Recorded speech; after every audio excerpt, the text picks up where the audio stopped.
Today we discuss in volumetric analysis estimation of oxalic acid.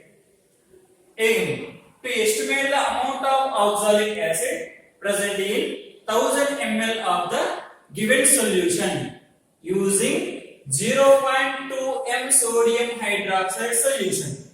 In this experiment, 0.2 m sodium hydroxide solution is considered as the standard solution, and oxalic acid is considered as an unknown solution. For this experiment, we have to determine the molarity and the amount of oxalic acid which will be presented in 1000 ml of the given solution. For this, we have to do the experiment. The apparatus we have to require in order to do this experiment are burette stand, conical flask, pipette and tail. The principle which will be takes place between the sodium hydroxide and the oxalic acid is as follows. When 2 moles of sodium hydroxide is reacted with 1 mole of oxalic acid, form sodium oxalate and water molecule is formed as a final product. From this chemical reaction, we can identify the number of moles of sodium hydroxide, that is equals to 2, and the number of moles of oxalic acid is equals to 1. In this experiment, we have to using phenolphthalein as an indicator, and the end point. Before starting the experiment, the initial color of the solution is colorless, and the final color after the completion of titration, the color appears in a conical flask which is a pale pink color. Now we can do the experiment. For doing this experiment, first of all, we have to take in the sodium hydroxide solution in beaker without having air bubbles. Because of the solution, we have the coincidence at 0 value.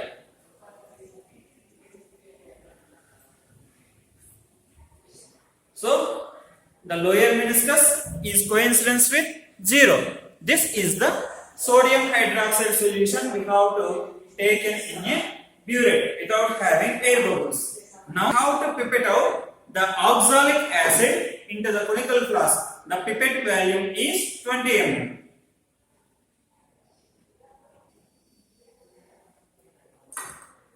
Up to this mark, the pipette is having 1 mark. Up to this mark, the quantity of the oxalic acid is 20 ml. Now, I am transferring the 20 ml of oxalic acid into the conical flask.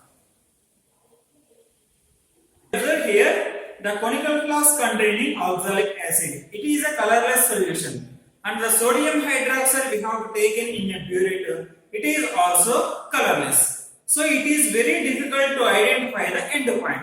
For this, we have to using phenolphthalein as an indicator for this experiment. I am taking the phenolphthalein indicator. Now we have to add only 1 drop of phenolphthalein indicator into the oxalic acid.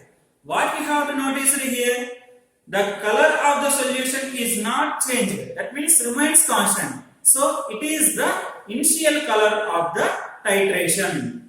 It is colorless. Now we are starting the experiment by adding a sodium hydroxide solution drop by drop with occasional shaking. When we observe here on the dropping, we have to notice a pink color in a conical flask.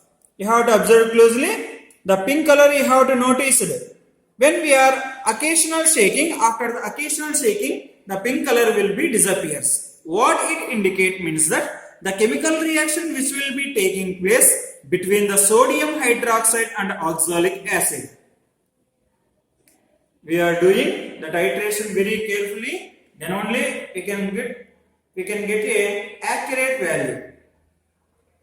Now you observe here, you observe a clearly a dark pink color after the adding of sodium hydroxide solution in a conical flask. Whenever after shaking, the color of the solution that will be disappears.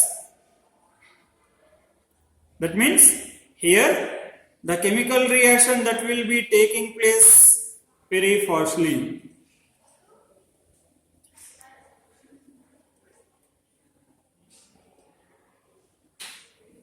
We are coming closer to the end point.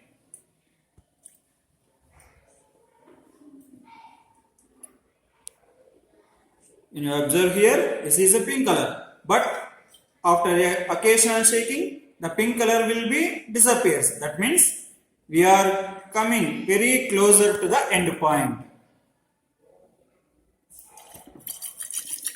Now you have to notice that on one particular drop, the solution will be permanently changes to pink color. This is the end point of the titration. Now we have to notice the how much quantity of sodium hydroxide that will be consumed for completing the reaction. The volume is in between 20 to 21 ml. The lower meniscus value exactly coincidence at 6 point. That means 20.6. This is the volume of hydrochloric sodium hydroxide, which will be run down into the conical flask in order to occur the chemical reaction. We are taking 20 ml of oxalic acid into the conical flask with the help of a pipette. And we are starting the titration with sodium hydroxide, which will be taken in a burette. So the initial value is 0 ml. After the titration completion, the final value will be guessed as 20.6 ml. Now we have to subtracted the final value into the initial value. Then we can get the volume of sodium hydroxide actually run down in order to complete the reaction. That is 20.6 ml.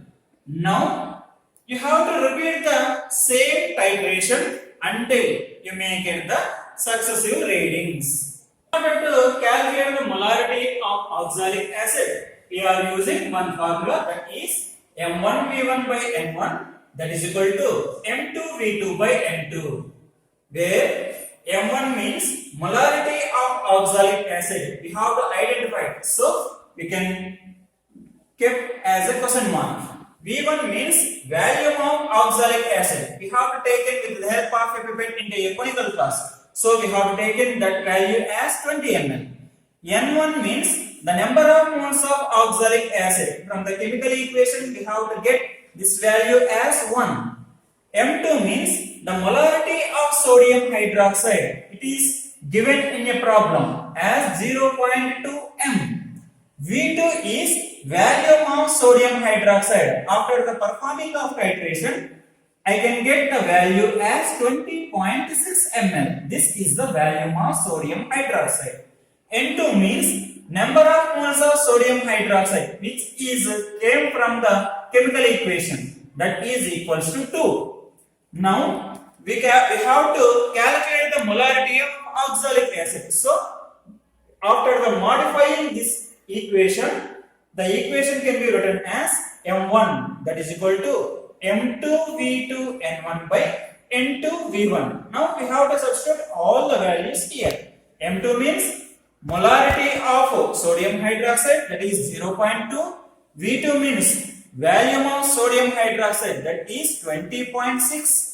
N1 number of moles of oxalic acid, that is 1, divided by N2 number of moles of sodium hydroxide, 2 into volume of sodium hydroxide, that is 20 ml. After the calculation of this value, we can finally get the 0.103 m. This is the molarity of oxalic acid. Now we can know the amount of oxalic acid which will be presented in a 1000 ml of the given solution. That means W value. The formula, in order to get this quantity, the formula is W is equal to M1 molarity of oxalic acid into gram molecular weight of oxalic acid into 1000 for 1000 ml. The given solution which will be presented in 1000 ml. So we can put here as 1000 divided by 1000. To calculate the gram molecular weight of oxalic acid. The gram molecular weight of oxalic acid. The oxalic acid mainly containing 2 hydrogens. The atomic weight of hydrogen is equals to 1. So 2 into 1, that is equal to 2. number of carbons is equals to 2. The atomic weight of carbon is equals to 12. So totally 2 carbons get 24 atomic weight. Here oxalic acid contains 4 oxygens. The total atomic weight of 4 oxygen atoms is equals to 64. After the addition we can get 90. But the oxalic acid which will be printed in hydrated form, that is H2C2O4 into 2H2O in form. So we can add the molecular weight of water 2 moles, that is 36. After the addition we can get 126. This is the gram molecular weight of oxalic acid. Substituting all the values in this equation. M1 means the molarity of oxalic acid, that is 0.103, and the gram molecular weight of oxalic acid is 126 and 1000 by 1000.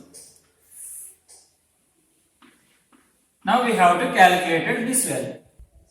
After the calculation done, we can finally get 12.978 grams of oxalic acid, which will be printed in given 1000 ml of the solution. We have to finally write down the result. The first one is molarity of oxalic acid is 0.103 m. The amount of oxalic acid present in 1000 ml of the given solution, that is equals to 12.978 grams. In this way, we have to analyze the molarity of the oxalic acid and the amount of oxalic acid which will be printed in 1000 ml of the given solution.